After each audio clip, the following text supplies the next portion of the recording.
నరేంద్ర మోడీ గారి నాయకత్వం భారత్ మాతా కీ జై భారత్ మాతా కీ జై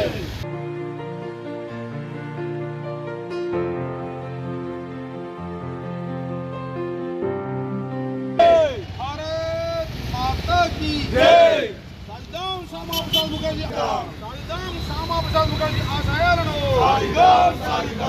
भारत माता की जय भारतीय जनता पार्टी जिंदाबाद भारतीय जनता पार्टी जिंदाबाद जय जय राम जय श्री राम जय जय राम माता की जय भारत माता की जय శ్యామ్ ప్రసాద్ ముఖర్జీ ఆశయాలను శ్యామ్ ప్రసాద్ ముఖర్జీ ఆశయాలను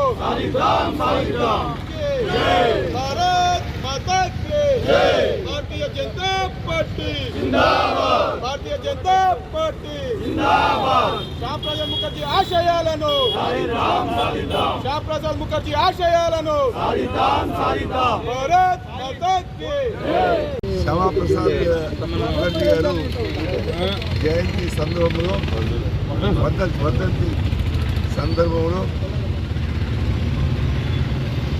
తెలంగాణ ప్రజలందరికీ కూడా మనవి చేస్తా ఉన్నా. వారు 1901లో జన్మించారు, 1953లో గతించారు. 52 సంవత్సరాల్లో ప్రపంచంలోనే ఒక మంచి పేరు, దేశభక్తిగా వ్యక్తిగా ఒక పేరు పొందినటువంటి వ్యక్తి. అతను ఒక న్యాయవాది, బెంగాల్లో జన్మించిన వ్యక్తి. బెంగాల్ రాష్ట్రాన్ని ఆనాడు లియాఖత్ అలీ ఈ రాష్ట్రాన్ని పాకిస్తాన్లో బెల్చే సందర్భంలో ఇతను కొట్లాడి వెస్ట్ బెంగాల్గా మనం ఈనాడు మన భారతదేశం కలపడం జరిగింది. లేకుండా ఈ బెంగాల్ అనేటువంటి ఉన్న బెంగాల్ కూడా అటే పోతుంటాయి. ఆ త్యాగ పురుషుడు ఆర్టికల్ 370 విషయంలో కొట్లాడి కాశ్మీర్కు పోయి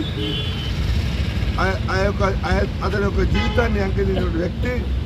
ఈనాటికి కూడా అతను ఏ విధంగా మరణించిండు అనే విషయం కూడా తెలియదు వాస్తవంగా. అటువంటి వ్యక్తి ఆర్టికల్ 370 ఖిలాఫ్ కొట్లాడిండు. ఈ భారతదేశ ఆ యొక్క సాధనను మన మోడీ గారు ప్రధానమంత్రి అయిన తర్వాత ఆర్టికల్ 370 యొక్క విముక్తిని కల్పించిన వ్యక్తి. జనసంఘ్ స్థాపకుడు. 1952లో జనసంఘాన్ని స్థాపించిండు. అతని యొక్క ఆశయాలకు అనుగుణంగా దీన్ దయాళ్ ఉపాధ్యాయ గారు తర్వాత ప్రెసిడెంట్గా అయ్యిండు. అతని ఆశయాలకు అనుగుణంగానే ఈనాడు భారతీయ జనతా పార్టీ పనిచేస్తూ ఉన్నది. అతని యొక్క ఆశయాలు ఏంటి? దేశము సమగ్రత కాపాడా, ఈ యొక్క దేశం ఒక సంస్కృతిని కాపాడా. ఆనాడు పాకిస్తాన్ భారతదేశం విభజించినప్పుడు అక్కడ ఉన్న మన మైనార్టీలకు రక్షణ కల్పించాలని, ఇక్కడ ఉన్న వాళ్ళ మైనార్టీలకు మన రక్షణ కల్పించాలంటే ఏదైతే వాగ్దానం చేసినామో ఆ వాగ్దానాన్ని విస్మరించి అక్కడ పాకిస్తాన్లో ఉన్న హిందువులందరినీ కూడా హతమార్చడం జరిగింది. ఇది ఆ విషయాన్ని కూడా మన శ్యామాప్రసాద్ ముఖర్జీ గారు చెప్పడం కూడా జరిగింది. కాబట్టి ఆనాడు మరి ప్రజాప్రభుత్వము మన స్వతంత్రం ఏర్పడ్డప్పుడు గాంధీజీ, సర్దార్ వల్లభాయ్ పటేల్ యొక్క ప్రోత్సాహంతోనే అతను క్యాబినెట్ వచ్చేయడం జరిగింది. కొన్ని విభేదాల వల్ల ఈ భారతదేశ హిందుత్వవాది, విద్యావేత్త, భారతీయ జనసంఘ్ వ్యవస్థాపక అధ్యక్షులు శ్యామాప్రసాద్ ముఖర్జీ వర్ధంతి సందర్భంగా నేడు భారతీయ జనతా పార్టీ పట్టణ అధ్యక్షులు మిత్రులు త్యాగ ఉదయ్ గారి ఆధ్వర్యంలో ఈరోజు వర్ధంతి జరుపుకొని వారి చిత్రపటానికి ఘనమైన నివాళులు అర్పించడం జరిగింది. ఇట్టి కార్యక్రమంలో పాలు పంచుకుంటున్న పెద్దలు, గౌరవనీయులు, సీనియర్ నాయకులు, మా గురువర్యులు భూపతి సార్ గారులకు అందరికీ కూడా పేరు పేరు ధన్యవాదాలు తెలియజేస్తున్నాం. వారు సార్ చెప్పినట్టు 1901లో కలకత్తాలో జన్మించిన తర్వాత, వారు యువకునైన తర్వాత, ఒక విద్యావేత్త అయిన తర్వాత, ఈ స్వాతంత్రం వచ్చిన తర్వాత హిందూ వ్యతిరేక విధానాలను బెంగాల్లో పాకిస్తాన్లో కలపడానికి, బెంగాల్లో పాకిస్తాన్ కలపడానికి జరిగే కుట్రను కూడా వారు భగ్నం చేయడం జరిగింది. వారు ఒకటే చెప్తుండేవారు, ఏక్ దేశ్ మే దో ప్రధాన్ దో విధాన్ దో నిషాన్ నై చలేగా అన్న ఒక సంకల్పంతో వారు ముందుకెళ్ళి ఆ ఉద్యమాన్ని ఉధృతం చేసి వారు చివరికి అరెస్ట్ అయి జైలు జీవితమై వారు అనుకోని పరిస్థితులలో ఏ విధంగా చనిపోయారో ఇదే రోజున 1953లో చనిపోవడం జరిగింది.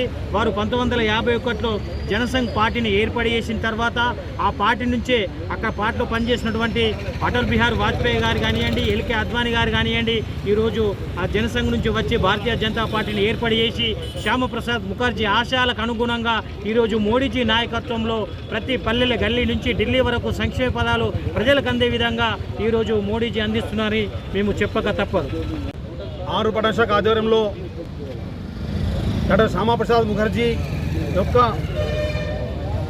బలిదాన్ దివస్ను 71వ వర్ధంతిని ఆర్మూర్ అంబేద్కర్ చౌరస్తాలో వారి యొక్క చిత్రపటానికి పూలమాలు వేసి ఘనంగా నివాళులర్పించడం జరిగింది.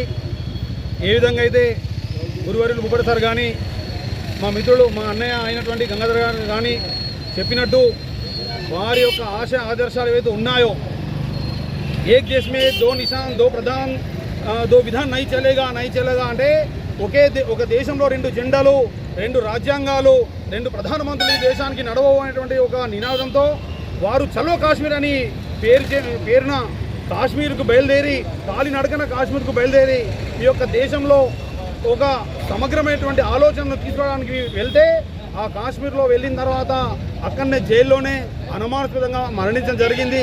వారి యొక్క అనుమానాస్పద యొక్క మరణాన్ని అప్పుడున్నటువంటి కాంగ్రెస్లో ఉన్నటువంటి ప్రధానమంత్రి అయినటువంటి నెహ్రూ గారికి చెప్పిన వారి యొక్క భార్య చెప్పినా కూడా వినలేదు. అందుకోసమే భారతీయ జనతా పార్టీ వారి యొక్క మరణాన్ని బలిదాన్ దివస్గా చేస్తూ ఈరోజు వారికి ఘనంగా నివాళులర్పించడం జరుగుతూ ఉంది. అంతేకాకుండా వారి యొక్క ఆశయ ఆదర్శాలు